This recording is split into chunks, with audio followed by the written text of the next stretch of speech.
Badgers. It's been a bit of a journey, but I finished Skull and Rose. This has been a little bit of a the Lord is testing me canvas because it's just, there was borderline obnoxious amounts of confetti on this.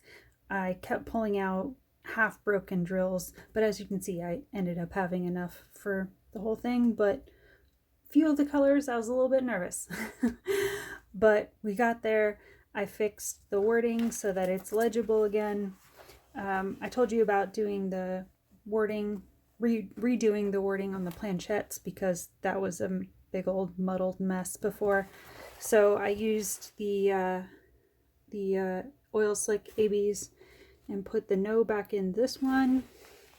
And this one is flipped the other way, but you can see this one says yes. I had to pull the letters out a little bit bigger than they were originally graphed on here to make it work, but I still had space to keep the little blue gems in there. And I put some, just to make them more gem-like, I put some blue crystals in there. And then I threw in just a few, they might not pick up too easily because they are really close to the color of everything else, but I threw in just a few coral ABs in the roses, both of them, just to give it a little extra sprinkle sparkle. The words up here, I just did those in, I think I did them in flat top, just standard 310, and then the goodbye down here I did in the pewter metallic from Diamond Dots. The lettering took me a while to figure out how to get it to where it looked right, because in the original artwork it was done in a little bit of a script style, so figuring out where the letters were supposed to go and figuring out how to make the letters and not use all the other tons of colors they put in there, that took me some time to do. And then just all of the confetti in the skull took a long time, but I was thinking about it and I realized with all the different canvases I've done, the ones I've noticed that tend to have the most confetti, and this is like a double culprit here. Roses, doing rose petals takes a lot of time. Skulls, definition in moon images, if you have like a big full moon image, those tend to have a lot of, because you got to make all the like pop marks in the texture of the moon. That takes a lot of confetti work. And then the other one I remembered is lion's manes. Anytime I've done a lion's image and I got to create the big furry mane, that takes a million different colors to get that texture right. But as they say in diamond painting, the confetti is what gives you the detail. Not that you can't have good images with color blocking, because I have a canvas coming up I'm going to show you that has a lot of color blocking in it that I think is going to come out great. But a lot of times, if you want the really rich detail, it means you're going to have to do confetti work.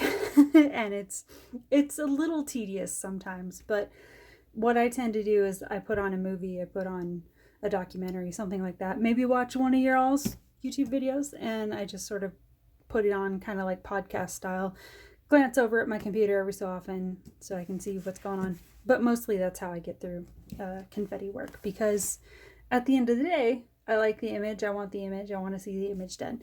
And we're here. It's completed. Almost. I'm going to do one other thing. It's like, I think almost 7 o'clock when I'm filming this at night. So too dark to take it outside and do the full shimmer, sunshiny shimmer effect. But what I'm going to do is I actually picked up some paint colors to do a little bit of a paint effect, because this one was printed by Star. This one is on the felted back. A lot of times I tend to cut the canvas off, but when it's on these like nice felted back ones, I feel bad cutting into that. So I'm going to experiment a little bit. Give me 1 second and I'll show you the paint colors I picked. So yeah, I picked these up on Amazon, and what I'm thinking I'm going to do, this one is listed as, what was the name on it? Dark blue gray.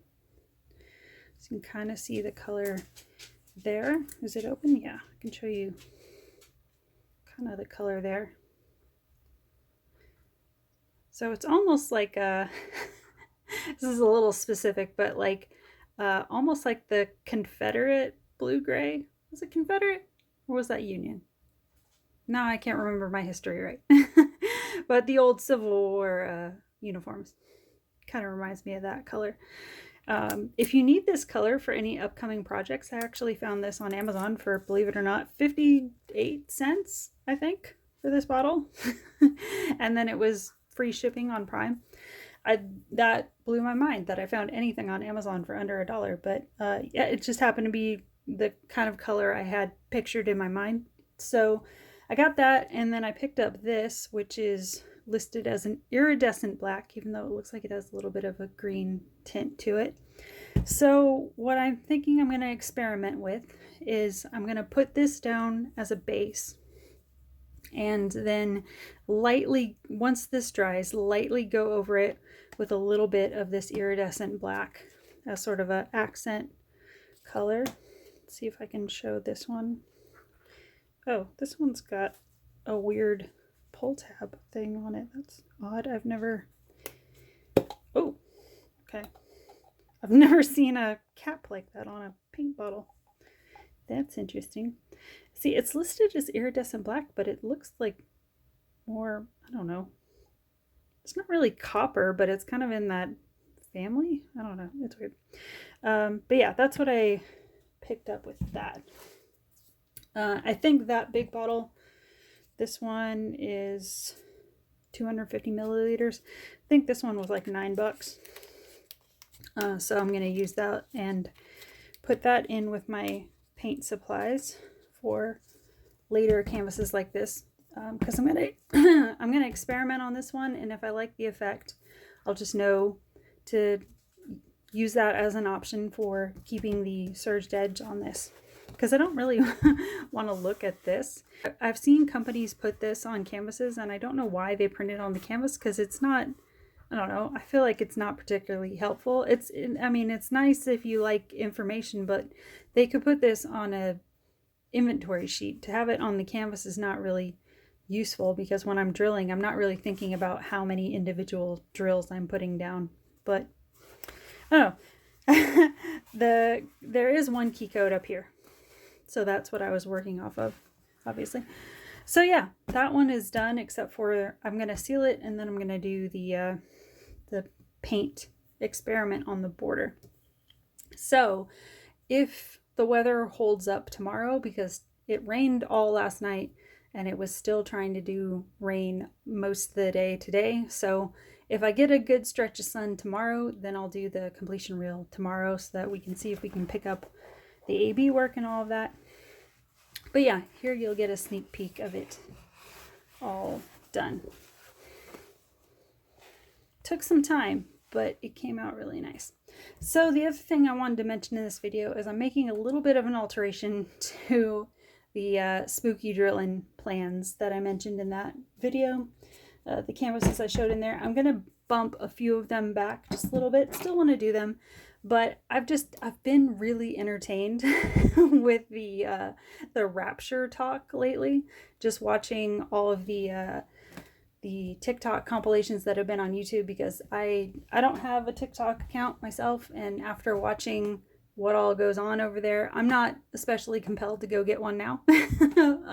But it's interesting when the compilation videos come over to YouTube, because yeah, then it's interesting to kind of watch it all compiled together, but then you also get that feeling of like, oh, that's what's going on over there, huh? And I walk away, I'm entertained by it, curious about it for a little while, and then I walk away just more cemented in the opinion that just go outside, y'all. Just go outside. Not to be raptured, just go outside and just look at some trees. I don't know how many videos I've said that on already this year, but seriously, it's just, if you don't have trees around you, find, if you're in a more urban area, find, I don't know, like a flower growing out of cement, anything. Go find something in nature to focus on. Get off of online for a while. Take some deep breaths, because it's been wild watching the Rapture stories, but it reminded me that I have a few canvases that are sort of tied into the topic, or at least could be tied into it, that I've been wanting to do anyway. So move this over. I don't know if I've showed you guys this canvas before on the channel.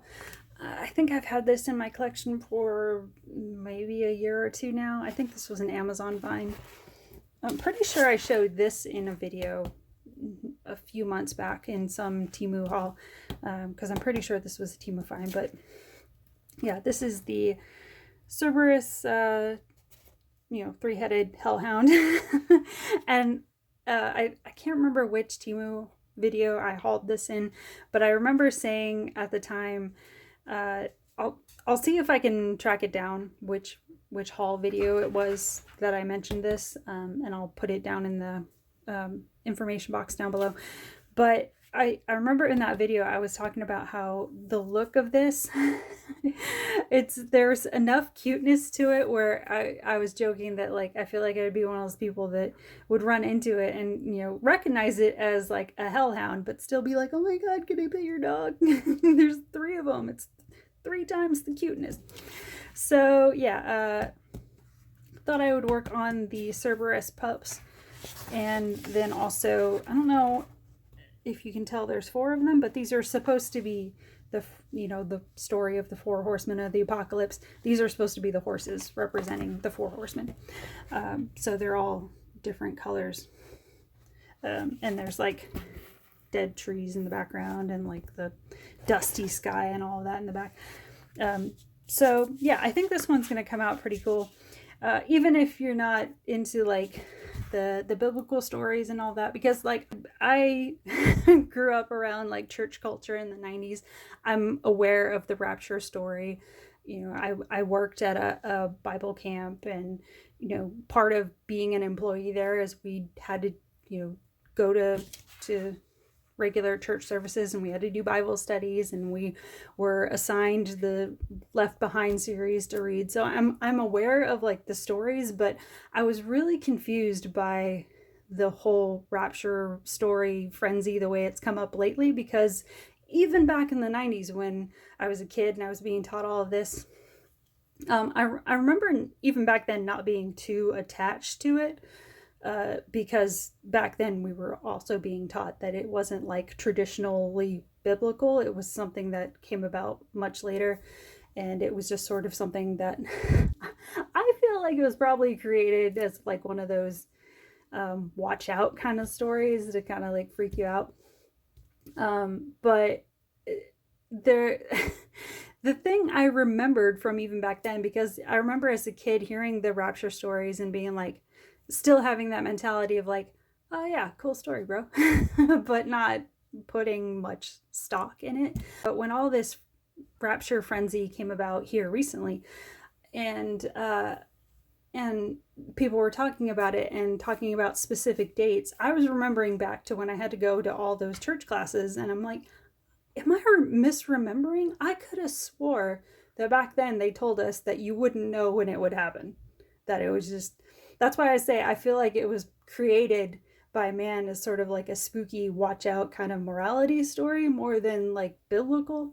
Maybe I get that feeling because of the way it was sort of told, because that was sort of the way it was presented in the Left Behind series, is like it was this like, you're just gonna get sucked up when you least expect it, but then you might not get your family to go with you or something like that. So it felt kind of like a morality tale, like you better be good or you're gonna be stuck on planet Earth with all the hellfire.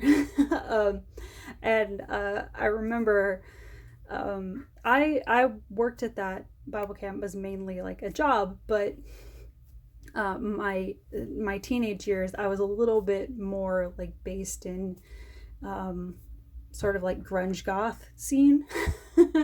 So it was an interesting childhood to be in, but I was still like listening. I was still open to hearing stories, and I was still like, my mom was very devoutly Christian, and so like I had a roundabout experience from all kinds of places, but I was still taking in the stories. And I was thinking about that here recently when people were talking about it, and I was like, I could have swore back then they were telling us that you wouldn't know when it would happen, that it would just, if you were meant to go, it would just happen. So that's why I've been sort of entertained by the stories now, because other people have been coming online and pointing that out and referencing the biblical passages that say, yeah, nobody knows when it's supposed to happen. So all these people making updates, I don't know, you're pulling that out of your butt. But it's been entertaining for the most part. There's been a few sad stories that have come out of it, but I think just watching all this stuff, I think I want to do like kind of a casual whip and chat. Probably when I'm working on this one, I think I'm going to do the 4 horses first. I don't know if you can tell, this is supposed to be a black horse, and then this is like a kind of dark foresty green horse back here, but you can probably see the white and the red one. But yeah, I was going to say, even if you're not into like all the biblical stories, I think this one is still going to be cool as an art piece, because it's just, I don't think there's any like overtly specific religious things in this picture. I think you would only identify it as the 4 horsemen horses if you grew up around those stories. Otherwise, it's just going to look like 4 colorful horses. So yeah, I just thought it would be interesting to do kind of a casual chat about that with some of my thoughts, but that's coming up a little bit later, because I just finished the Skull and Rose, and I'm a little bit tired, a little bit burnt out, because I've also been doing a bunch of cleaning and weatherizing around the house and stuff, because the temperatures are starting to drop more regularly now, so a lot of weatherizing I got to do around the house little by little. So I've been busy with that. But I was thinking, like, I was going to bump back a few of the Halloween canvases, but I was thinking this still kind of fits in like the Halloween creepy kind of vibe. It's just a little bit different vein of it, I guess, because I mean, it's got dead trees in the back and different colored horses, and I got hellhounds over here, even though they look like if you give them a treat and a little pat on the head, you're good to go. And then there's also like a bunch of greenery back here, so I think it's still gonna be like a nice landscape back there. So yeah, if you don't know like the biblical references, they're just cool, kind of interesting art pieces. So yeah, I'm thinking I'm gonna bump back the other ones just a little bit so I can knock these out while I'm in that sort of rapture interested energy. Because when I was thinking about putting this very video together today, it occurred to me that, because I don't know if you've been keeping up with this as well, but apparently the Rapture this year got rescheduled. And that's also been part of the entertaining chat in all these stories, is that people were coming out and saying that the first one that was supposed to happen around, what was it, like the 23rd or the 24th, apparently that didn't happen because, there was something with the heavenly HR department, and like wires got crossed, and apparently God didn't know that historically we changed calendars a while back, so the dates got mixed up. It's very hard to say with a straight face. So yeah, apparently that's what happened, and so it got rescheduled. And the rescheduling was supposed to happen sometime between yesterday and today, as of when I'm filming this video. But I'm still here, and if you're watching this, I guess you're still here. So yeah, welcome to detention hall, I guess. What are we gonna do but keep diamond painting? So we might as well sit here, diamond paint, do some lighthearted hellscapes, I guess.